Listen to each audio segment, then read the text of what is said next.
केंद्र सरकार द्वारा बुधवार को संसद में केंद्रीय विश्वविद्यालयों के प्रोफेसरों की नियुक्ति संबंधित एक डाटा जारी किया गया, जिसने सबको चौंका दिया।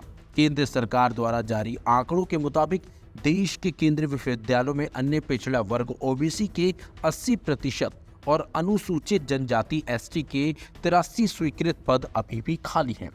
राजद से राज्यसभा सांसद मनोज कुमार झा के एक प्रश्न के जवाब में केंद्रीय शिक्षा राज्य मंत्री सुकांत मजूमदार देश भर के केंद्रीय विश्वविद्यालयों में 30 जून 2025 तक प्रोफेसरों, एसोसिएट प्रोफेसरों और सहायक प्रोफेसरों की नियुक्ति संबंधी डाटा प्रस्तुत करते हैं।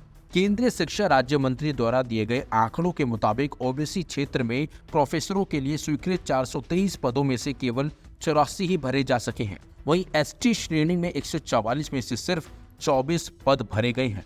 अनुसूचित जाति में 308 में से 111 पद ही भरे गए हैं।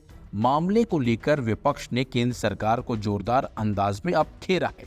लोकसभा में नेता प्रतिपक्ष और कांग्रेस सांसद राहुल गांधी ने इस मामले को लेकर केंद्र की मोदी सरकार को आड़े हाथों लिया। राहुल गांधी ने एक्स पर पोस्ट करते हुए लिखा, Aim right, achieve big. At KR Mangalam University, we provide you the platform to turn your dreams into reality. At KR Mangalam University. संसद में मोदी सरकार द्वारा पेश किए गए ये आंकड़े बहुजनों की हकमारी और संस्थागत अनुवाद के पक्के सबूत हैं। केंद्रीय विश्वविद्यालयों में प्रोफेसर के एसटी के 83%, ओबीसी के 80%, एससी के 64% पद जानबूझकर खाली रखे गए हैं। वहीं एसोसिएट प्रोफेसर के एसटी के 65%, वहीं ओबीसी के 69%, जबकि एससी के 51% पद ही रिक्त छोड़ दिए गए हैं। ये सिर्फ लापरवाही नहीं, एक सोची समझी साजिश है बहुजनों को शिक्षा, रिसर्च और नीतियों से बाहर रखने की। विश्वविद्यालयों में बहुजनों की पर्याप्त भागीदारी नहीं होने से वंचित समुदाय की समस्याएं रिसर्च और विमर्श से जानबूझकर गायब कर दी जाती हैं। एनएफएस के नाम पर हजारों योग्य एससी, एसटी, ओबीसी उम्मीदवारों को मनुवादी सोच के तहत अयोग्य घोषित किया जा रहा है और सरकार कोई जवाबदेही लेने को तैयार नहीं। ये पूरी तरह से अस्वीकार्य है। सभी रिक्त पद तुरंत भरे जाएं। बहुजनों को उनका अधिकार मिलना चाहिए, मनुवादी बहिष्कार नहीं।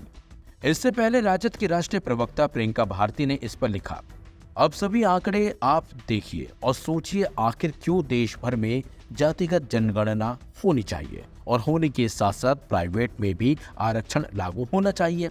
अब आरक्षण सिर्फ पब्लिक सेक्टर में बढ़ाना जरूरी नहीं, हर सेक्टर में बढ़ाए हुए 85% आरक्षण को लागू करवाना ही होगा।